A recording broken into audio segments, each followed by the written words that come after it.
Video ఇంకా ఎక్కువ మందికి రీచ్ అవ్వాలంటే మీరు కామెంట్స్ పక్కన ఉన్న హైప్ అనే బటన్ కనుక ప్రెస్ చేశారంటే ఖచ్చితంగా ఈ వీడియో ఇంకెంతో మందికి రీచ్ అవుతుంది. ఒక వ్యక్తి జాతకంలో 20 ఏళ్ల శుక్రమహాదశ వచ్చినప్పుడు ఆ 20 ఏళ్ళు కూడా ఆ వ్యక్తి ఎలాంటి ఫలితాలు పొందుతాడు అనే విషయాన్ని తెలుసుకుందాం. ముఖ్యంగా మీన రాశి వారికి శుక్రమహాదశ వచ్చినప్పుడు మీన రాశి వారు 20 ఏళ్ళు కూడా ఎలాంటి ఫలితాలు పొందుతారు. శుక్రుడు అనగానే లగ్జరీ లైఫ్, అలాగే అంతులేని సంపదలు, అంతులేని ఆనందాలు, టూర్లు, ట్రావెల్స్, కుప్పలు కుప్పలుగా డబ్బులు, ఇలానే అందరికీ తెలుసు అనమాట. శుక్రుడు అంటే ఇదేనా? ఈ శుక్రమహాదశలో ఇవే వస్తాయా? శుక్రమహాదశలో మనం ఎలాంటి జాగ్రత్తలు తీసుకుంటే ఇలాంటి అంతులేని సంపదలు పొందొచ్చు అనే చక్కటి విషయాలతో చాలా షార్ట్గా ఈ వీడియోని మేము ముందుకు తీసుకొచ్చాం. ఖచ్చితంగా శుక్రమహాదశలో మేము చెప్పినట్టుగా మీరు ముందుకు వెళ్తే ఎలాంటి ఇబ్బందులు లేకుండా 20 ఏళ్ల లైఫ్ని చాలా ఆనందంగా పొందొచ్చు అనమాట. అది ఎలాగో ఈ వీడియోలో ముందుకు వెళ్లే కొద్దీ తెలుసుకుందాం. గాయత్రి జ్యోతిషాల యూట్యూబ్ ఛానల్ ఎంతగానో ఆదరిస్తున్న మీన రాశి వారు అందరికీ కూడా మా కృతజ్ఞతలు తెలియజేసుకుంటున్నాం. ఈ రోజు ఈ వీడియోలో మీన రాశి వారికి గనక శుక్రమహాదశ వచ్చినా, శుక్రమహాదశ వస్తున్నా, ఆ శుక్రమహాదశలో మీన రాశి వారు ఎలాంటి ఫలితాలు పొందుతారనే విషయాన్ని తెలుసుకుందాం. ఖచ్చితంగా ఈ దశ అనేది మనం పుట్టిన నక్షత్రాన్ని బట్టి ఆధారపడుతుంది.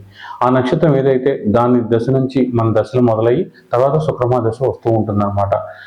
చాలా వరకు శుక్రుడు అనగానే అందరికీ తెలిసింది, సినిమాల్లో చూస్తూ ఉంటాం, మనం ఎక్కడైనా వింటూ ఉంటాం. నీకు శుక్రమహాదశ వచ్చిందారా, తిరుగు ఉండదేక ఇంకా అద్భుతంగా ఉంటుందంటారు. అయినప్పటికీ కూడా శుక్రమహాదశలో చాలా మంది సరైన ఫలితాలు పొందలేరు. శుక్రమహాదశ వచ్చి 5 ఏళ్ళు, 10 ఏళ్ళు, 15 ఏళ్ళు అయినప్పటికీ కూడా ఏ రకంగా కలిసి రాలేదు అని చాలా మంది చెప్తూ ఉంటారు. ఎందుకు శుక్రమహాదశ కలిసి రావట్లేదు, ఎవరికి కలిసి వస్తుంది, ఎవరికి కలిసి రాదు అనే విషయాన్ని తెలుసుకుందాం. ముందుగా శుక్రుడు చాలా సున్నితమైన గ్రహం అనమాట. శుక్రుడు అంటే ఏంటంటే మన ఆనందం, మనం ఏది చేస్తే ఆనందంగా ఉంటాం, మనకి ఏది జరిగితే మనం ఆనందంగా ఉంటాం, డబ్బు, లగ్జరీ లైఫ్, సుఖాలు, శుక్రుడు అనగానే ఫిమేల్ ఎనర్జీ, సెక్సువల్ లైఫ్, ఇదంతా శుక్రుడే, ఖచ్చితంగా శుక్రుడే. అయితే మనం ఒక్కొక్కరికి ఒకటి కావాలి. కొంతమందికి డబ్బు కావాలి, కొంతమందికి ఈ ఎఫ్ఐస్ కావాలి, కొంతమందికి చక్కని భాగస్వామి కావాలి, ఇలా రకరకాల కోరికలు ఉంటాయి. అవన్నీ కూడా శుక్రమహాదశలో తీరే అవకాశం ఉంటుంది. అయితే శుక్రమహాదశ వచ్చిన ప్రతి ఒక్కరికి కూడా అదే జరుగుతుందా అంటే ఖచ్చితంగా కాదనమాట. శుక్రుడు ఉన్న ప్లేస్మెంట్ బట్టి ఖచ్చితంగా జరుగుతుంది. అది శుక్రుడు చాలా మంది ఏం చెప్తారంటే శుక్రుడు మీకు 1లోనో 2లోనో 3లోనో ఇలా ఉంటే జరుగుతుందంట. శుక్రుడు మామూలుగా 1, 2, 4, 5, 7, 8, 11 స్థానాల్లో ఉంటే అద్భుతంగా యోగిస్తాడని, 3, 6, 9, 10, 12 స్థానాల్లో ఉంటే పెద్దగా యోగించడని జ్యోతిష్ శాస్త్రంలో యూట్యూబ్లో అందరూ చెప్తూ ఉంటారు. కానీ దానికన్నా ముఖ్యంగా శుక్రుడు ఏ నక్షత్రంలో ఉన్నాడు అనేది చాలా చాలా ఇంపార్టెంట్.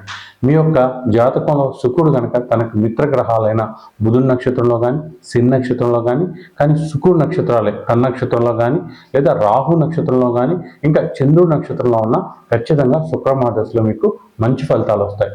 లేదా శుక్రుడు శత్రుగ్రహాలైన, అంటే శుక్రుడికి శత్రుగ్రహాలైన రవి నక్షత్రంలో కానీ, కుజుడు నక్షత్రంలో కానీ, గురువు నక్షత్రంలో కానీ, కేతు నక్షత్రంలో కానీ ఉంటే కొంతవరకు శుక్రమహాదశలో చెడు ఫలితాలు వస్తాయి. ఖచ్చితంగా చెడు ఫలితాలు అంటే చెడు ఫలితాలు కాదు. మనకి చెడు ఫలితాలు ఎందుకు వస్తాయి అంటే పూర్వజన్మలో మనం ఏదో కర్మ చేసుకుంటే ఆ కర్మను వదిలించుకోవడానికి ఈ చెడు ఫలితాలనే వస్తాయి. ఏ దశ కూడా ఒక మనిషిని బికారంలో దారుణంగా మోసం చేయదు. మనకు కొన్ని నేర్పించడానికి అది ఇబ్బందులు పెడుతుంది. శుక్రగ్రహం అనుకూలించకపోతే ఆ వ్యక్తి ఖచ్చితంగా ప్రాక్టికల్గా మాట్లాడు. అయితే ఇప్పుడు మనం ఈ డీవియేషన్ అనేది కరెక్ట్గా చూద్దాం. ఇప్పుడు మనం చెప్పినట్టుగా శుక్రుడు కనుక మనం చెప్పిన మిత్రగ్రహాల యొక్క నక్షత్రాల్లో ఉంటే ఫలితాలు ఎలా ఉంటాయి, అలా కాకుండా శత్రుగ్రహాల నక్షత్రాల్లో ఉంటే ఫలితాలు ఎలా ఉంటాయి అనే విషయాన్ని ఇప్పుడు తెలుసుకుందాం. ఇప్పటి వరకు ఎన్నో చోట్ల మీ సమస్యకు పరిష్కారం కోసం వెతికి అనేక డబ్బులు పోగొట్టుకుని అలసిపోయారా? ఇక మీ సమస్యలు ఎట్టి పరిస్థితుల్లోనూ తీరవనుకుంటున్నారా?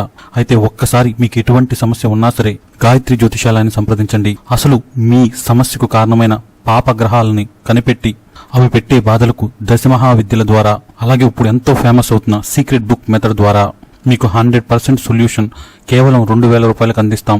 మరి ఎటువంటి ఫీజు కూడా మీ నుండి ఎక్స్ట్రా వసూలు చేయం. కేవలం 40 నుంచి 60 రోజుల్లోపు మీ సమస్యకు 100కు 100% పరిష్కారం దొరుకుతుంది. దానికోసం మీరు మీ పుట్టిన తేదీ, పుట్టిన సమయం, పుట్టిన ఊరి వివరాలను 9160803649 అనే నంబర్కు వాట్సాప్ ద్వారా పంపించి గూగుల్ పే లేదా ఫోన్ పే ద్వారా 2000 రూపీస్ పే చేసి స్క్రీన్ షాట్ ని అదే నెంబర్కి వాట్సాప్ ద్వారా పంపండి. కేవలం 10 రోజుల్లోపు ఒక రోజు ముందుగా మీకు టైం ఇన్ఫార్మ్ చేసి ఆ టైంకి మేము ఫోన్ చేసి మీ సమస్యకు పరిష్కారం తెలుపుతాం. 100కు 100% మీ సమస్యకు పరిష్కారం దొరుకుతుంది. ఒకవేళ శుక్రుడు అనుకూలంగా మనం చెప్పిన గ్రహాల యొక్క నక్షత్రాల్లో ఉంటే శుక్రుడు అంటే స్టార్టింగ్ ఆఫ్ ది శుక్రమహాదశ 3 ఏళ్ళు 4 ఏళ్లలో 5 ఏళ్ళు 6 ఏళ్లలో మీరు చాలా అద్భుతమైన ఫలితాలు పొందే అవకాశం ఉంటుంది. ఆ అద్భుతమైన ఫలితాలు ఏంటి అంటే మనకి శుక్రదశ మహాదశ ముందు కేతు మహాదశ వస్తుంది అనమాట. ఆ కేతు మహాదశలో మీకు డబ్బులు రావచ్చు, లేకపోతే మీకు అన్నీ కూడా బాగానే జరగచ్చు. కానీ మానసికంగా సంతోషం ఉండదు, ఆనందం ఉండదు. మనం ఏ రకంగా కూడా ఫిజికల్ ప్లెజర్స్ కానీ మెంటల్ ప్లెజర్స్ కానీ ఉండవు అనమాట. ఏదో కుటుంబ సభ్యుల కోసం ఏదో గాడిదలాగా చాకరీ చేయడం, ఎద్దులాగా బరువులు మేయడం తప్ప ఏమీ ఉండదు అనమాట. మనసుకు ప్రశాంతత ఉండదు. ఇంత నలిపేసిన కేతు మహాదశలో శుక్రమహాదశ రాగానే ఒక్కసారిగా ఆ వ్యక్తికి నచ్చిన విషయాలు జరిగే అవకాశం ఉంటుంది. ఆ వ్యక్తి ఎంతో కాలం నుంచి బాధపడుతున్న సమస్యలకు పరిష్కారం దొరుకుతుంది. ఖచ్చితంగా ఈ 6 సంవత్సరాల పీరియడ్లో ఆ వ్యక్తి ఏదైతే అనుభవించాడో, నరకం చూశాడో కేతు మహాదశలో, దాని నుంచి విముక్తి పొంది ఈ శుక్రుడి నుంచే ఆ వ్యక్తి తనకు కావాల్సిన విషయాలు డెవలప్ అవడం అనేది చూస్తాడనమాట.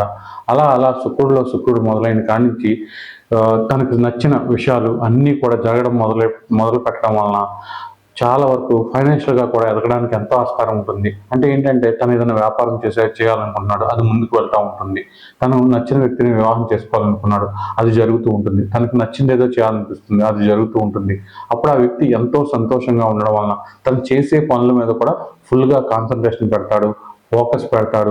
తప్పకుండా అన్నిట్లోనూ విజయాలు సాధిస్తూ ఆనందాలు, సంతోషాలు, డబ్బు, అలాగే లగ్జరీ లైఫ్ ఇవన్నీ పొందే అవకాశం ఉంటుంది. చాలామంది ఏంటంటే శుక్రుడు అనగానే లగ్జరీ లైఫ్, డబ్బే అనుకుంటారు. కాదు, శుక్రుడు అంటే ఆనందం, సంతోషం, మనకు కావాల్సిన విషయాలు, మనం ఏ విషయాలు జరిగితే ఆనందంగా ఉంటామో అవి అనమాట. అలాంటి విషయాలు జరిగినప్పుడు ఆ వ్యక్తి ఎంతో సంతోషంగా ఉంటాడు. అతని టైం బాగుంటుంది. ఆ టైం బాగుండడం వలన తను చేసే వ్యాపారాలు, ఉద్యోగాలు ఇవన్నీ బాగా కలిసి వచ్చి మంచి ఫలితాలు వచ్చే అవకాశం ఉంటుంది. అయితే శుక్రమహాదశలో ఒక చిన్న విషయాన్ని గట్టిగా గమనించాలన్నమాట. శుక్రమహాదశలో చాలా ప్రాక్టికల్గా ఉండాలి, చాలా జాగ్రత్తగా ఉండాలి. డబ్బు ఎలా వస్తుందో ఖర్చు కూడా అలాగే అయిపోతుంది. ఒక్కొక్కసారి మీకు ఎంత డబ్బు వచ్చినప్పటికీ కూడా అది ఏదో విధంగా వెళ్ళిపోయే అవకాశం ఉంటుందన్నమాట. శుక్రమహాదశలో ఒళ్ళు తెలియకుండా ఉండడం, వచ్చిన డబ్బు ఆనందాల్లో మిళితమైపోయి దాన్ని ఇష్టం వచ్చినట్టు వాడేయడం, రకరకాల అలవాట్లకి అలవాటు పడిపోతే శుక్రుడిలో రాహు అంతర్దశ వచ్చినప్పుడు అది పెద్ద దెబ్బ కొడుతుంది. 3 సంవత్సరాలు ఉంటుంది. ఆ దశలో ఉన్న డబ్బు అంతా అవజేసి షేర్ మార్కెట్లోనో లేకపోతే వేరే వాళ్ళకి ఇచ్చేయడము, ఎక్కడో చోట స్ట్రక్ అయిపోయి చాలా నరకం చూసే అవకాశం ఉంటుంది. కాబట్టి శుక్రుడిలో రాహు వచ్చే ముందు చాలా జాగ్రత్తగా ఉండాలి. తర్వాత శుక్రుడిలో శని కూడా వస్తాడు, అది కూడా 3 సంవత్సరాలు ఉంటుంది. శుక్రుడు శని మిత్రులు అయినప్పటికీ కూడా ఎక్కువగా శని కూడా మన కర్మను బట్టి ఫలితాలు ఇస్తాడు కాబట్టి అందులో కూడా కొంత నలిపే అవకాశం ఉంటుంది. 20 ఏళ్లలో 6 ఏళ్ల పీరియడ్ అంటే శుక్రుడిలో రాహు అంతర్దశ, శుక్రుడిలో శని అంతర్దశ చాలా వరకు ఇబ్బంది పెట్టే అవకాశం ఉంటుంది. ఇది మనం చేసే పనులను బట్టి ఇబ్బంది అనేది తక్కువ ఎక్కువ అనేది ఉండే అవకాశం ఉంటుంది.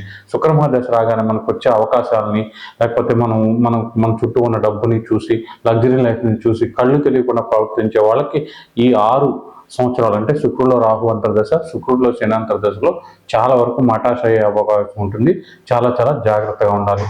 మళ్ళీ ఆ వ్యక్తి కోలుకోవడానికి చాలా టైం పట్టే అవకాశం ఉంటుంది. ముఖ్యంగా శుక్రమహాదశను అర్థం చేసుకోవాలి. శుక్రుడు ఏమిస్తున్నాడో దానికి తగ్గట్టుగా మనిషి ప్రవర్తించాలి. అంతే తప్ప మనకు ఉన్న బంధాలని, మనం ఇప్పటి నుంచో గౌరవిస్తున్న బంధాలని, ప్రేమిస్తున్న బంధాలని కాళ్ళతో తన్నేసి కొత్తగా వచ్చిన వాటికి వ్యామోహాలకి లొంగిపోతే మాత్రం శుక్రమహాదశ చాలా ఇబ్బంది పెట్టే అవకాశం ఉంటుంది. ఇలా మీ జాతక చక్రంలో శుక్రుడు కనుక మనం ముందుగా చెప్పుకున్న పాపగ్రహాల నక్షత్రాల్లో ఉంటే శుక్రమహాదశ అనేది చాలా వరకు కూడా మంచి ఫలితాలు ఇచ్చినప్పటికీ కూడా ఆ మంచి ఫలితాలు మనం ఊహించినంత గొప్పగా ఉండవు అన్నమాట. ముఖ్యంగా ఎప్పుడైతే మనం శుక్రుడు ఈ నక్షత్రంలో ఉన్నాడు అని తెలిసిందో, శుక్రుడు యొక్క దశ మనకు అనుకూలించదని తెలిసిందో అప్పుడు మనం ఊహల్లో విహరించకుండా ఉండాలి. చాలా ప్రాక్టికల్గా ఉండాలి. ఊహల్లో విహరించారా చాలా వరకు ఇబ్బంది పడే అవకాశం ఉంటుంది. ఇలా శుక్రుడు ఇబ్బంది పెట్టినప్పుడు, నీచి పట్టినప్పుడు, శుక్రుడు అంటే ఫెమినల్ ఎనర్జీ అనమాట. చాలా వరకు అంటే ఈ ఇంట్రెస్ట్ అనేవి బాగా పెరిగిపోతాయి, ఫిజికల్ డిజైర్స్ అనేవి పెరిగిపోతాయి. అలాగే రకరకాల వ్యక్తులు మన జీవితంలోకి రావడం, వాళ్ళతో శృంగార సంబంధాలు ఇవన్నీ పెరిగిపోవడం, ఎక్కువ వాటి కోసమే తాపత్రయపడడం, ఇలా జరిగే అవకాశం ఉంటుంది. ఒక వ్యక్తి ఎంత భ్రష్టు పట్టాలో అంత భ్రష్టు పట్టే అవకాశం కూడా ఈ శుక్రమహాదశలో జరిగే అవకాశం ఉంటుంది. తర్వాత తను కుటుంబంలో ఇమడలేక, కుటుంబ సభ్యులు గౌరవం పొందలేక, ఉద్యోగం వ్యాపారాల్లో విపరీతంగా దెబ్బతిని అసలు ఏ రకంగానూ బతకడం అనేది ఎందుకు బతుకుతున్నానో తెలియకుండా అయిపోయే అవకాశం కూడా ఎక్కువగా ఉంటుంది. కాబట్టి ఎప్పుడైతే మనకు శుక్రుడు పాపగ్రహాల నక్షత్రాల్లో ఉన్నాడో అప్పుడు చాలా వరకు లైఫ్లో అస్సలు జీవితంలో ఆనందాలు లేకుండా, సంతోషాలు లేకుండా ఏదో గొడ్డులాగా బతకమని కాదు, దానికంటూ ఒక గీత ఉండాలి, ఒక పద్ధతి ఉండాలి. ఏది వస్తే అది, ఎలా వస్తే అలా నేను బతుకుతాను, మనిషికి పశువుకి తేడా లేకుండా బతుకుతాను అనుకున్న వాళ్ళకి శుక్రమహాదశ చాలా ఇబ్బంది పెట్టే అవకాశం ఉంటుంది. ముఖ్యంగా శుక్రమహాదశలో మన బాడీలో సర్క్యులేషన్ అనేది, బ్లడ్ సర్క్యులేషన్ అనేది చాలా బాగుంటుంది. ఈ బ్లడ్ సర్క్యులేషన్ బాగున్నప్పుడు బాడీలో అన్ని అవయవాలు శుభ్రంగా పనిచేస్తున్నప్పుడు ఈ కామం ఇవన్నీ వీటి మీద కోరికలు విపరీతంగా పెరుగుతుంది అనమాట. వీటిని కంట్రోల్లో పెట్టుకోవాలి, పెట్టుకోకూడదు అనేది కొంతవరకు అప్ టు మీ వరకు అయినప్పటికీ కూడా దాన్ని దారుణంగా చేసుకోవడం, విచ్చలవిడిగా చేసుకోవడం వల్ల చాలా ఇబ్బంది పడే అవకాశం ఉంటుంది. ఇలా కొంతవరకు శుక్రమహాదశలో ఈ ఆనందాలను కంట్రోల్లో పెట్టుకుంటూ, అలాగే డబ్బు మీద వ్యామోహం తగ్గించుకుంటూ చాలా వరకు కూడా స్పిరిచువల్గా ఎదగడం, అలాగే ఈ మనకు కావాల్సిన వాటి కోసం అంటే ఏంటంటే కుటుంబంలో నీడ్స్ అనమాట. పిల్లల భవిష్యత్తు, భార్య అయితే భర్త, కుటుంబ తల్లిదండ్రులు వీళ్ళకి సంబంధించి వాళ్ళని బాగా చూసుకోవడం, ఇలాంటి వాటి మీద మీరు ఫోకస్ పెడితే వాళ్ళందరూ కూడా ఆనందంగా ఉంటే ఖచ్చితంగా అది మీకు కలిసి వచ్చే అవకాశం ఉంటుంది. వీళ్ళందరూ ఆనందంగా ఉన్నప్పుడు మీ వ్యాపారాలు, ఉద్యోగాలు ఇవన్నీ కూడా ఇంకా బాగా వెళ్ళే అవకాశం ఉంటుంది. అప్పుడు మీకు నచ్చినట్లుగా కొంతవరకు మీరు ఆనందపడడం, మీకు నచ్చిన విషయాలపై ముందుకు వెళ్ళడం ఇవన్నీ చేస్తే ఖచ్చితంగా ఉంటుంది. అలా కాకుండా కుటుంబ సభ్యులందరినీ బాధ పెట్టి, ఇబ్బంది పెట్టి మీ సుఖం మీరే చూసుకుంటే మాత్రం శుక్రమహాదశలో మనం ఏదైతే ముందుగా చెప్పుకున్నాం, శుక్రుల్లో రాహు, శుక్రుల్లో శని అంతర్దశ వచ్చినప్పుడు మీకు ఎంత లగ్జరీ లైఫ్ అప్పటి వరకు ఉన్నా, పాత జీవితంలో ఎంత ఆస్తులున్నా అవన్నీ కూడా ఒక్కసారి తలకిందులు అయిపోయి ఐపీ పెట్టేయడం, రోడ్డు మీదకి వచ్చేయడం లాంటివి జరిగే అవకాశం ఉంటుంది. ఇక రెమెడీలకు వచ్చేసరికి శుక్రమహాదశలో పాటించవలసిన రెమెడీలు ఏంటంటే లక్ష్మీదేవి ఆరాధన, శుక్రగ్రహ గాయత్రి ఇలాంటివి చేసుకోవడం వల్ల తప్పకుండా మేలు జరిగే అవకాశం ఉంటుంది.